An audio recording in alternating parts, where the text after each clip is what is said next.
요나서 1장 7절부터 마지막 17절까지 같이 읽겠습니다. 그들이 서로 이르되 자 우리가 제비를 뽑아 이 재앙이 누구로 말미암아 우리에게 임하였나 알아보자 하고 곧 제비를 뽑으니 제비가 요나에게 뽑힌지라. 무리가 그에게 이르되 청하건대 이 재앙이 누구 때문에 우리에게 임하였는가 말하라. 내 생업이 무엇이며 내가 어디서 왔으며 내 나라가 어디며 어느 민족에게 속하였느냐 하니 그가 대답하되 나는 히브리 사람이요 바다와 육지를 지으신 하늘의 하나님 여호와를 경외하는 자로 하고 자기가 여호와의 얼굴을 피함인 줄을 그들에게 말하였으므로 무리가 알고 심히 두려워하여 이르되 네가 어찌하여 그렇게 행하였느냐 하니라. 바다가 점점 흉흉한지라. 무리가 그에게 이르되 우리가 너를 어떻게 하여야 바다가 우리를 위하여 잔잔하겠느냐 하니 그가 대답하되 나를 들어 바다에 던지라. 그리하면 바다가 너희를 위하여 잔잔하리라. 너희가 이 큰 폭풍을 만난 것이 나 때문인 줄을 내가 아노라. 그러나 그 사람들이 힘써 노를 저어 배를 육지에 돌리고자 하다가 바다가 그들을 향하여 점점 더 흉흉함으로 능히 못한지라. 무리가 여호와께 부르짖어 이르되 여호와여 구하고 구하오니 이 사람의 생명 때문에 우리를 멸망시키지 마옵소서. 무죄한 피를 우리에게 돌리지 마옵소서. 주 여호와는 주의 뜻대로 행하심이니이다 하고 요나를 들어 바다에 던짐에 바다가 뛰노는 것이 곧 그친지라. 그 사람들이 여호와를 크게 두려워하여 여호와께 제물을 드리고 서원을 하였더라. 여호와께서 이미 큰 물고기를 예비하사 요나를 삼키게 하셨으므로 요나가 밤낮 3일을 물고기 뱃속에 있으니라. 아멘.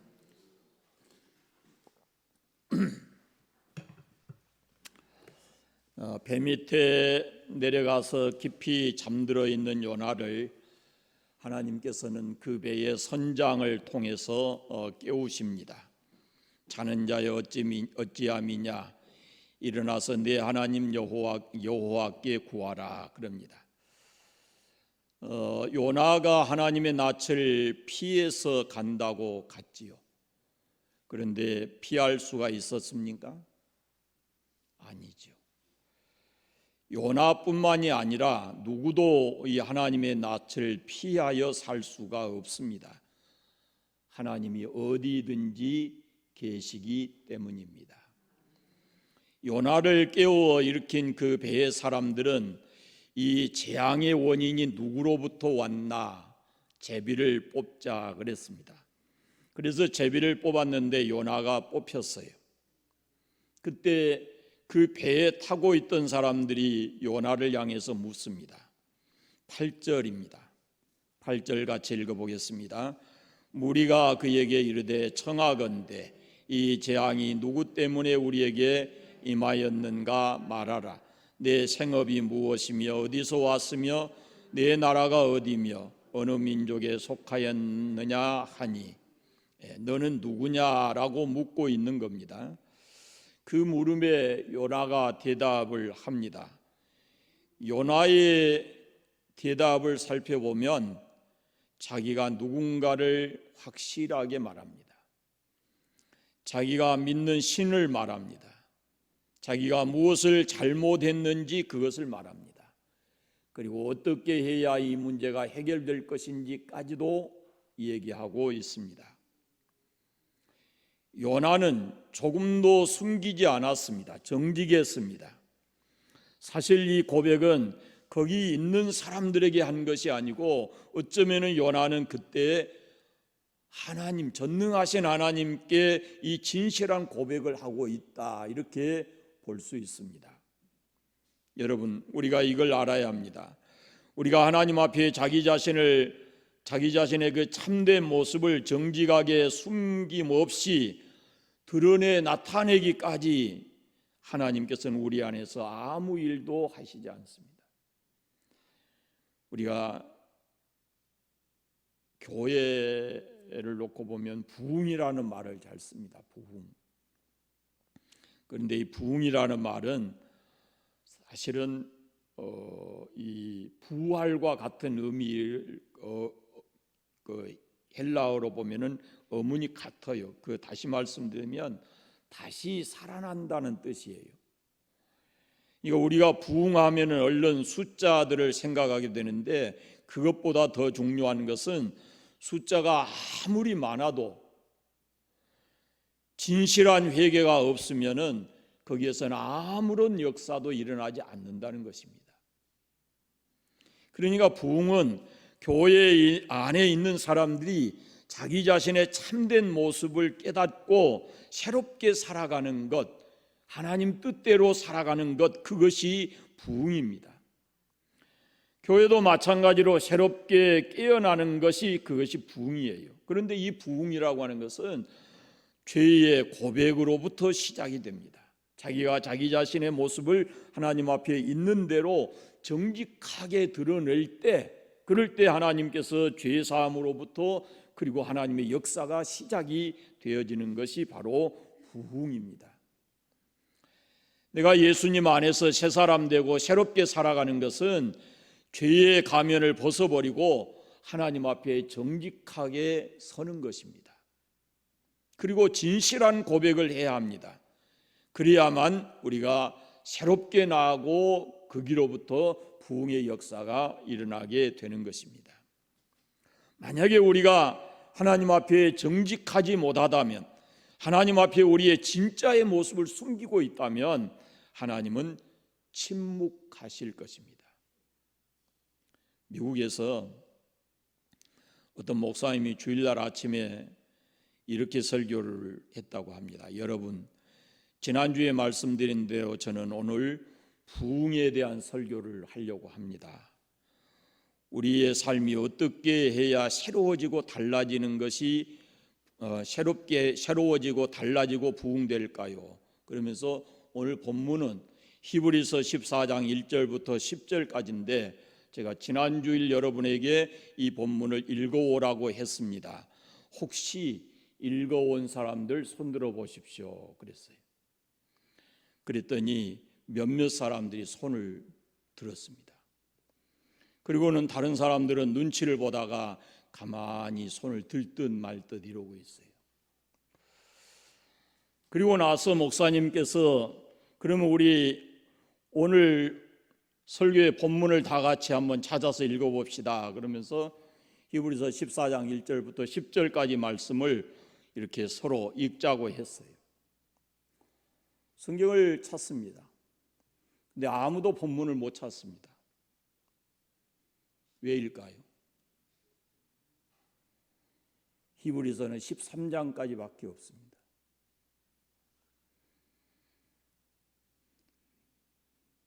정직하지 않은 겁니다. 그때 목사님께서 부흥이라는 것은 우리의 마음속에 나의 삶의 새로움도 부흥도 정직에서부터 시작이 됩니다. 우리의 진실한 모습을 하나님 앞에 드러내야 합니다. 우리가 자신을 속이고 있는 한 하나님은 결코 우리에게서 어떤 새로운 역사도 우리를 치료하는 일도 하나님은 결코 하지 않으십니다 라고 설교를 했다 그럽니다. 오늘 본문의 요나를 보십시오. 정직하게 그 자신과 그 모든 것을 솔직하게 말합니다. 나는 히브리 사람입니다. 나는 하나님 믿는 사람입니다. 그런데 하나님의 낯을 피해서 도망가고 있습니다. 하나님께서 주신 선교의 사명이 싫어서, 그 명령이 싫어서 도망갑니다. 그러니까 나는 하나님 앞에 불순종하고 있습니다 라는 것을 속속들이 다 드러냈습니다.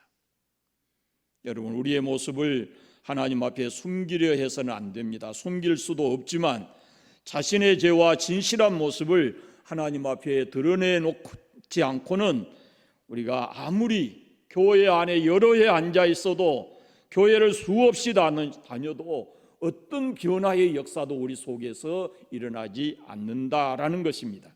절대 새로워질 수가 없습니다. 아무 문제 없는 것처럼 숨기지 말고 괜찮다고 스스로 위로하지 말고 우리 자신을 하나님 앞에 진실하게 내놓아야 한다라는 것입니다. 누구보다 내가 내 자신을 잘 알잖아요. 그러니까 죄를 드러내서 주님 앞에 고백하면 됩니다.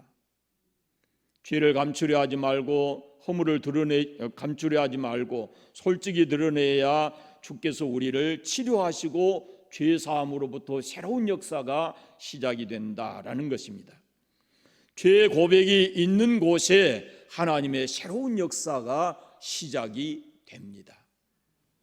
누가복음 5장에 보면 갈릴리 호수에서 고기를 잡던 베드로가 주님 만나는 장면이 나와요. 밤새도록 가서 고기 잡았어요. 그런데 그 밤에 한 마리도 잡지를 못했어요.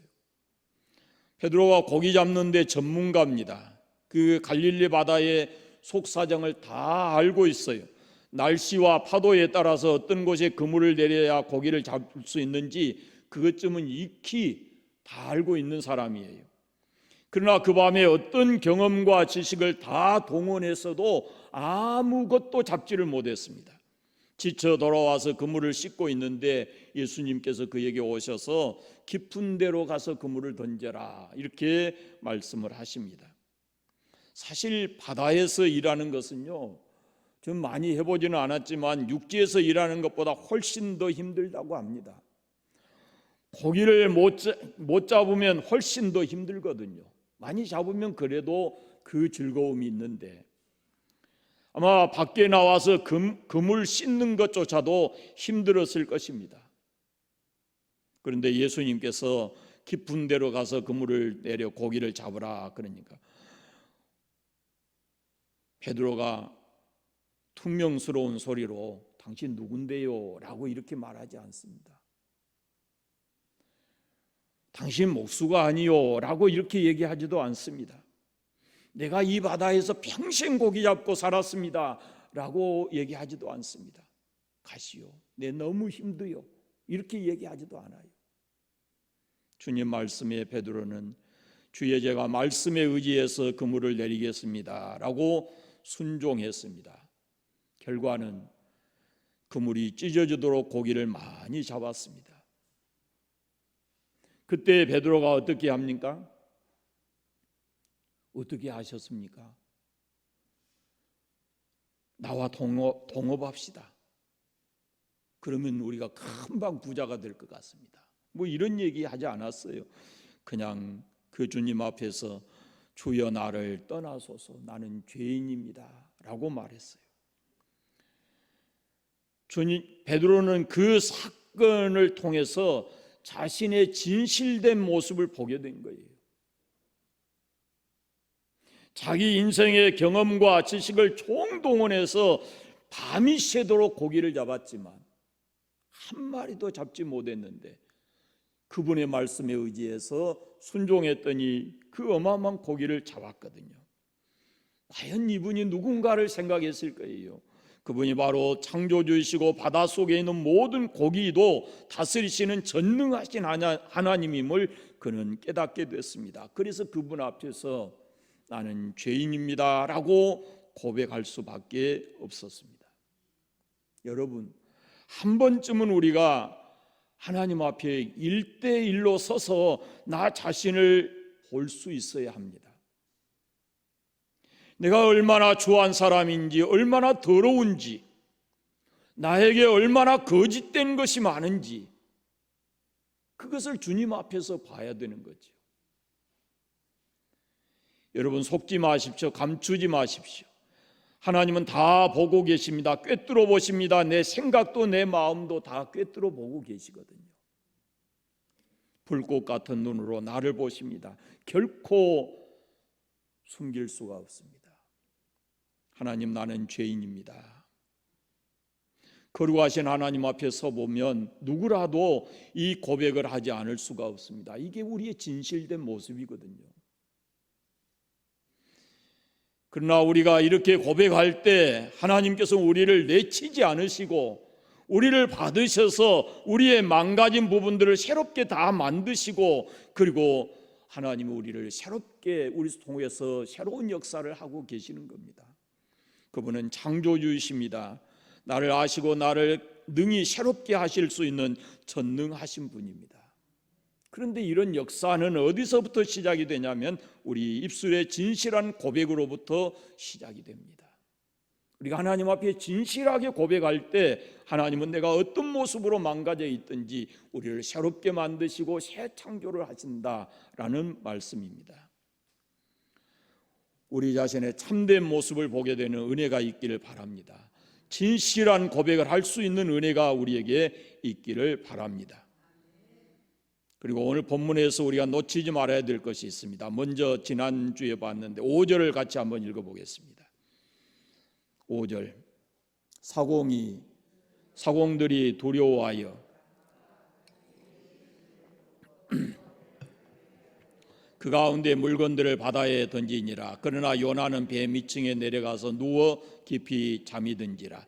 배에 타고 있던 사람들의 생명이 위태롭게 되니까 무엇을 했어요? 그 전에, 물건 던지기 전에 자기들이 신의 이름을 불렀어요. 자기들의 신의 이름을, 그 배 안에 있는 사람들이 다양할 건데 그들의 신을, 자기들이 섬기는 신의 이름을 불렀어요. 14절을 보겠습니다. 같이 읽어보겠습니다. 무리가 여호와께 부르짖어 이르되 여호와여 구하고 구하오니 이 사람의 생명 때문에 우리를 멸망시키지 마옵소서. 무죄한 피를 우리에게 돌리지 마옵소서. 주 여호와께서 주의 뜻대로 행하심이니이다 하고, 여기 말하는 무리는 누구예요? 그 배 안에 요나를 제외한 모든 사람이에요. 그들이 누구를 향해서 부르짖어요? 여호와를 향해서 부르짖어요. 조금 전만 해도 이 사람들은, 요나의 진실된 고백을 듣기 전만 해도 이 사람들은 자기들의 신을 부르고 자기들의 힘으로 그 풍랑을 잠재우고 해결해 보려고 했어요. 그런데 요나와 맞닥뜨려서 요나가 어떤 사람인가를 알고 나서 그들은 여호와 하나님께 부르짖습니다.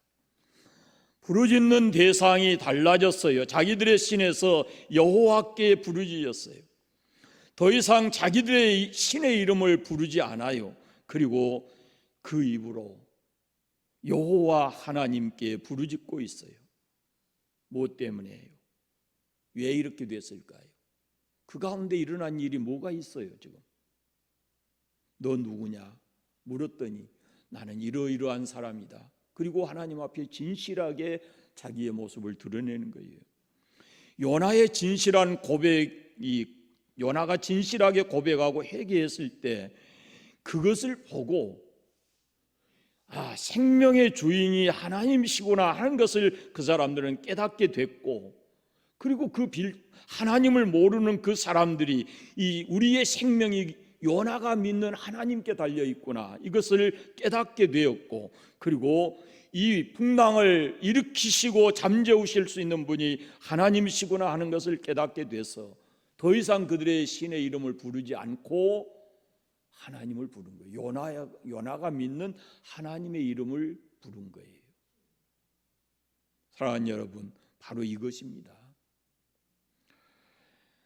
우리가 하나님 앞에 진실하게 회개하고 새롭게 되면 우리가 하나님이 내 생명의 주인이시고 나를 살게도 하고 죽게도 하는 그런 전능하신 분인 것을 우리가 확실하게 믿고 살아가게 되면 분명히 우리 주변에 있는 사람들은 달라지게 되어 있습니다. 달라집니다. 그래서 우리가 잘 살아야 되는 겁니다. 나 때문에 내 주변의 사람들이 달라지도록, 나 때문에 내 주변에 있는 사람들이 하나님을 알고, 그리고 생명의 주인이 하나님이시라는 것을 알고, 이 우주와 만물을 섭리하시는 분도 하나님이시라는 것을 알도록 우리가 그렇게 하나님을 믿고 살아야 되는 것입니다.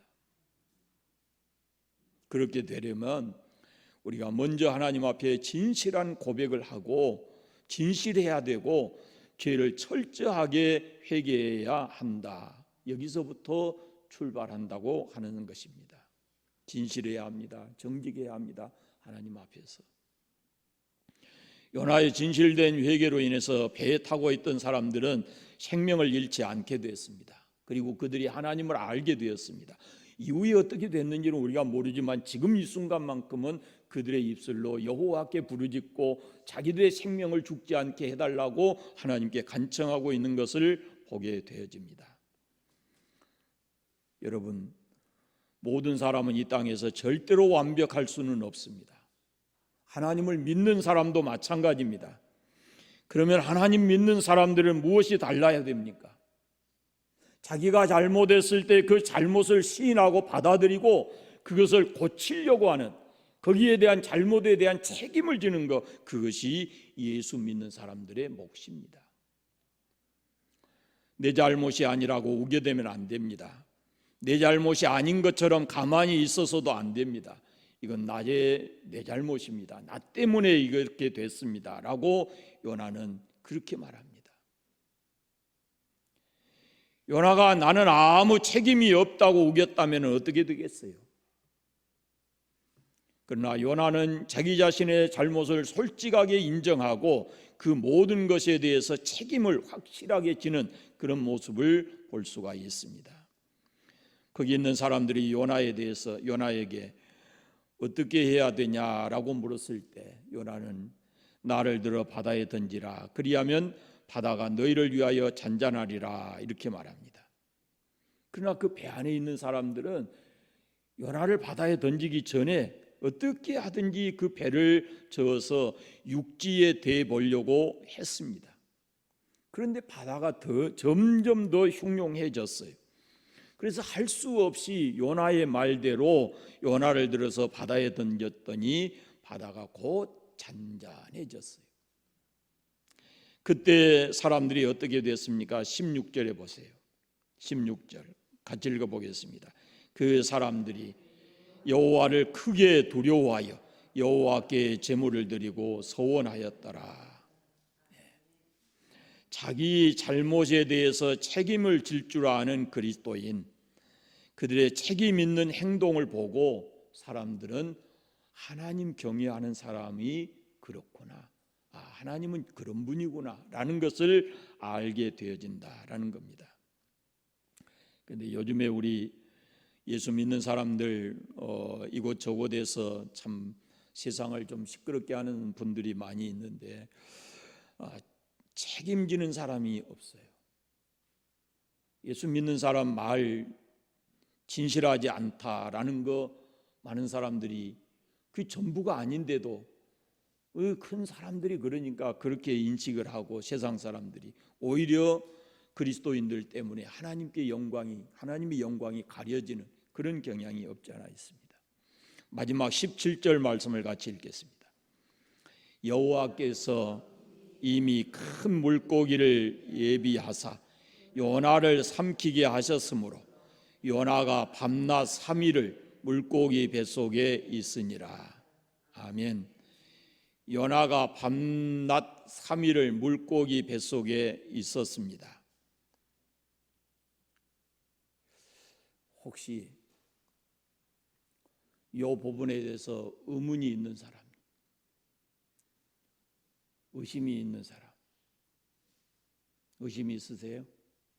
아니, 그거 좀 과장된 표현 아닙니까? 라고 말할 수 있겠죠. 어떻게 사람이 물고기 뱃속에 3일 동안 있을 수 있습니까? 그럴 사람이 누가 있겠어요? 그래서 많은 사람들이 그냥 의심할 수도 있어요. 그런데 여러분은 하나님이 우주를 만드신 것을 믿습니까? 창조주이신 것을? 잘 보세요.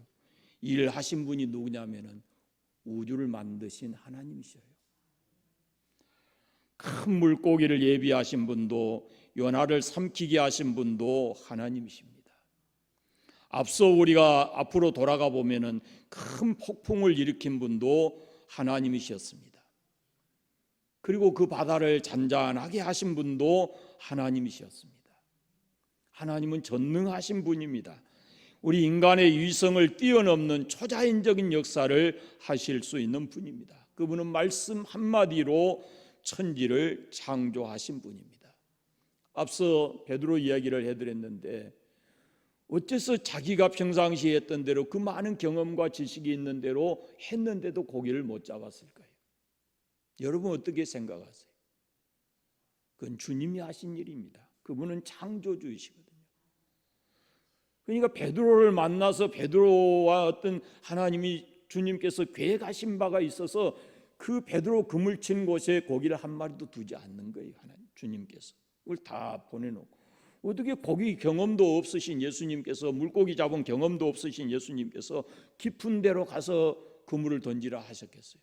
그래 가 던졌더니 또 베드로의 지식과 상식으로 가지고는 거기 있을 수가 없어요. 고기가. 그런데 가서 내렸더니 거기에 고기가 그물이 찢어지도록 잡았어요. 무슨 의미예요? 그분이 하신 일이에요. 일본에 보기 드문 훌륭한 신앙인이 내촌이 있습니다. 이 선생님이 어떤 과학을 공부하는 학생이 찾아와서 이렇게 말을 했다고 합니다. 기적을 빼놓고 예수님을 믿을 수는 없습니까? 왜 믿을 수 없는 기적까지 다 믿도록 요구하는지 모르겠습니다. 저는 성경에서 합리적이고 논리적으로 설득할 수 있는 부분만 가지고도 얼마든지 은혜를 받을 수 있습니다. 그런데 왜 초자연적인 것까지 우리에게 믿으라고 하십니까? 라고 물었어요. 얘기했어요. 그러니까 이 내촌 선생이 한 말이 아주 유명한 말이 있어요. 여보게 젊은이, 성경에서 기적을 빼면은 딱 두 가지만 남네.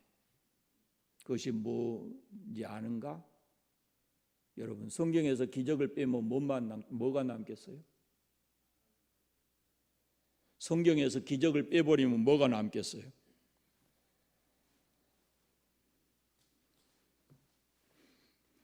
현상금을 좀 거래야, 이게 돈을 좀 거래야 돼. 성경에서 기적을 빼버리면요, 앞뚜껑 뒷뚜껑만 남는데, 내촌 선생님이 그렇게 했어요. 앞표지 뒷표지만 남는다는 거예요. 성경 안에 기적을 빼버리면. 그러면서 설명을 이렇게 합니다. 왜인 줄 아는가? 창세기 1장 1절을 펴보게. 창세기 1장 1절이 뭔가? 태초에 하나님이 천지를 창조하시니라. 하나님이 말씀으로 이 우주를 만드셨네요. 그리고 요한계시록, 성경의 마지막 장인 요한계시록을 보게, 주님께서 영광 중에 구름을 타고 이 땅에 다시 오신다고 말씀하시네. 이것도 기적이 아닌가? 그러니까 성경에서 기적을 믿지 못하는 것은 성경 전체를 믿지 못하는 것이네. 우리 입장에서 보면 그것이 얼마든지 기적일 수 있으나 하나님께서 하시는 일은 그건 기적이 아닐세. 자네가 이 우주 만물을 지으신 전능하신 하나님을 믿는다면은, 창세기 1장 1절을 믿는다면은 나머지 모든 것은 술술술술술 다 풀릴 것일세. 그렇게 얘기했다는 거예요. 요나를 위해서 큰 물고기를 준비하신 분이 하나님이십니다. 그분을 어떤 방법으로 우리가 이해할 수 없지만 하나님께서 요나를 물고기 뱃속에서 사흘 동안 있게 했습니다. 그분은 전능하신 분입니다. 제가 늘 말씀드리잖아요. 여러분 부활을 믿으세요? 부활. 우리가 죽어서 10년 20년 가면은 다 사라지고 없어요. 그런데 어떻게 부활합니까? 인간, 사람이 우리 지식, 경험 가지고는 도저히 이해할 수 없고 합리적이지 않아요. 그러나 우리가 믿는 하나님은 흙에서 사람을 지어내신 분이에요. 다시 그분이 말씀하시기를 흙으로 돌아가야 된다라고 말씀하신 분도 하나님이시에요. 다시 우리를, 예수 그리스도 안에서 우리를 영광스럽게 부활하게 하실 분도 하나님이십니다. 우리는 이 땅에 살면서 어느 누구도 그 하나님의 낯을 피해서 도망할 수 없습니다. 도망하고자 하는 것은 어리석은 일입니다. 하나님 앞에 불순종했는데도 그 길이 평탄하다면 그것이 행복이 아닙니다. 처음에 이 요나가 하나님의 낯을 피해서 도망가려 할 때 배가 있고 거기에 뱃삭을 주고 표를 사고 그 배에 들어가서 깊이 잠들었을 때 처음에 아무 문제 없었을 때 이제 됐다 하고 한숨 쉬고 내뱉고 아마 깊이 잠들었을 겁니다. 그러나 그건 행복이 아닙니다. 여러분, 우리가 전능하신 하나님을 믿는다면 그 하나님의 뜻에 불순종하고도 우리가 아무 일 없고 평탄하다 그러면은 그것은 행복이 아닙니다. 오히려 하나님께서 그것을 몰라서가 아니고 그건 내버려 두는 겁니다. 내버려 두는 것은 매를 드는 것보다 더 무서운 것입니다. 요나처럼 하나님께서 그 삶에 개입하시고 요나처럼 하나님께서 사랑의 매를 들어서 그의 인생을 바꾸어 주는 것이 그것이 진짜 하나님이 주시는 복입니다.